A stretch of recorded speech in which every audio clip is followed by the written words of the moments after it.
Grenoble, located in the Edmond J. Schaeffer building, 250 researchers, teachers, doctors, engineers, PhD students, technicians, and students work together to better understand and treat the brain.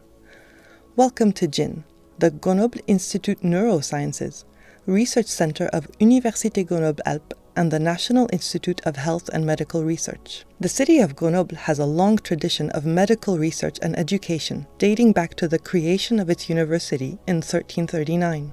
In the 20th century, the neurosciences field quickly developed here and experienced major successes, such as the development in the 1980s by Professors Benabid and Pollock of the deep brain stimulation to treat symptoms of Parkinson's disease.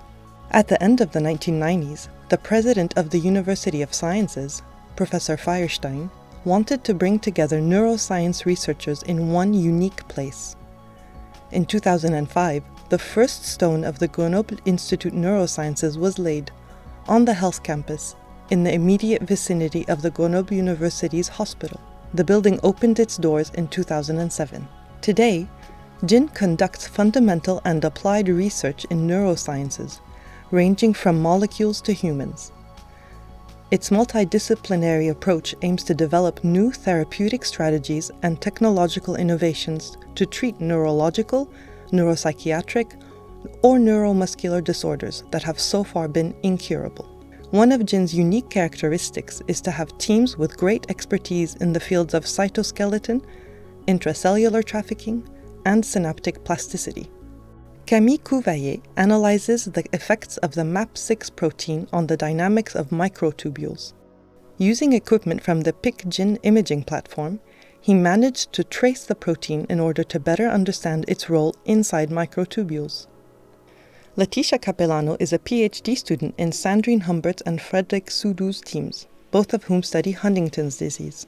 Using brain transparency and light sheet microscopy analysis methods to reconstruct 3D neuronal bundles, her aim is to characterize the connectivity defects occurring in the neuronal pathways involved in this disease.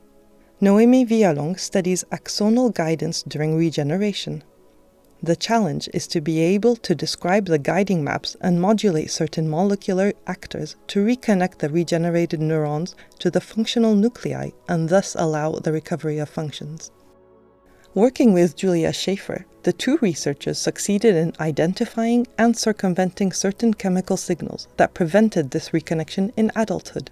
More broadly, Julia tries to understand the molecular mechanisms of selective protein synthesis that will allow regeneration. To support scientists in their research, GIN has a rodent behavior platform that allows researchers to carry out tests concerning phenotyping, sensory responses, motor skills, memory, and affective and cognitive functions.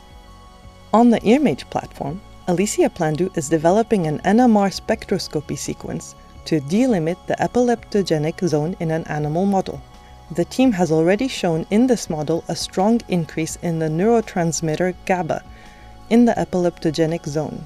Detecting this increase by NMR would therefore be sufficient to delimit the source zone of epilepsy. This method could then be tested on epileptic patients.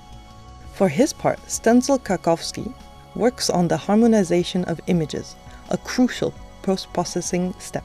He develops deep learning solutions to remove biases related to scanners and sites, while preserving biological characteristics, improving the results of multi-center studies. By bringing under one roof scientists with expertise in fundamental and clinical neurosciences, GIN is able to transfer fundamental knowledge more rapidly to the clinic, from the molecule to the patient's bedside.